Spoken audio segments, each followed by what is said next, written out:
জোট শরিকদের সাথে আসন ভাগাভাগি নিয়ে বিএনপির গুলশান কার্যালয়ে একটি বৈঠক অনুষ্ঠিত হতে যাচ্ছে। সেখানে আছেন আমাদের সহকর্মী মাহিলা ইসলাম। দর্শক, সেখানকার সবশেষ খবরাখবর আমরা জানবো। তিনি যুক্ত হচ্ছেন এই মুহূর্তে আমাদের সঙ্গে। মাহিলা ইসলাম, আপনি তো সেখানে আছেন এবং যে জোট শরিকদের সাথে আসন ভাগাভাগি নিয়ে বিএনপির গুলশানে কার্যালয়ে একটি বৈঠক হবার কথা রয়েছে। একটু জানতে চাই যে বৈঠক কখন শুরু হতে পারে এবং কোন কোন নেতা এই বৈঠকে অংশ নিচ্ছেন, জানিয়ে দেবেন। লেনি, আপনাকে ধন্যবাদ। যেমনটি বলছিলেন যে কিছুক্ষণ আগে সন্ধ্যা 6টা নাগাদ কিন্তু জাতীয় নির্বাচনের যে ডেট সেটি ঘোষণা হয়েছে।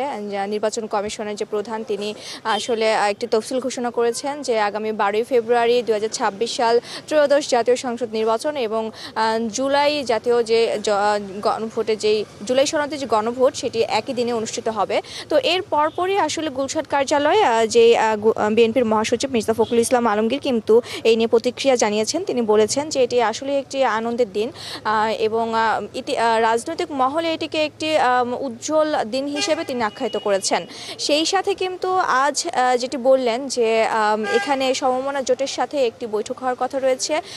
ধারণা করা হচ্ছে এখানে আসলে বিএনপির যে 28টি আসনের প্রার্থিতা এখনো বাকি রয়েছে সেই বিষয়টি নিয়ে হয়তো বা এই জোটের শরিকদের সাথে কথা বলা হবে। তো এখানে আসলে 12 দলীয় জোটের যেই প্রধান তিনি এসেছেন এবং সেইখানে হচ্ছে বিপ্লবী সংহতি পার্টির যেই সম্পাদক তিনি এসেছেন এবং বিএনপি মহাসচিব মির্জা ফখরুল ইসলাম আলমগীর, বিএনপি স্থায়ী কমিটির সদস্য ইকবাল হাসান মাহমুদ টুকু এবং আমির খুসরো মাহমুদ চৌধুরী, তাদেরকে আমরা ভেতরে ঢুকতে দেখেছি। আসলে এখনও পর্যন্ত সন্ধ্যা 7টায় এই বৈঠক শুরু হওয়ার কথা থাকলেও এখন পর্যন্ত আসলে এই জুলাই আন্দোলনের যে শরিক দলগুলো, সমমনা দলগুলো, আর সেই দলগুলোর প্রধান যেই নেতারা তারা কিন্তু এখনও এসে উপস্থিত হয়নি। যেমন এখানে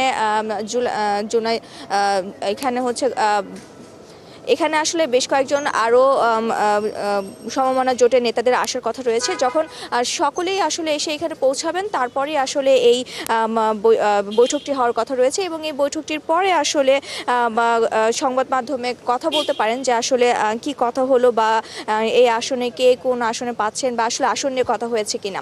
তো আসলে এখনও 8টা বেজে গেলেও এখন পর্যন্ত আসলে সেই বৈঠকটি শুরু হয়নি। তবে কিছুক্ষণের মধ্যে হয়তো বা বৈঠকটি শুরু হবে বলে ধারণা করা হচ্ছে।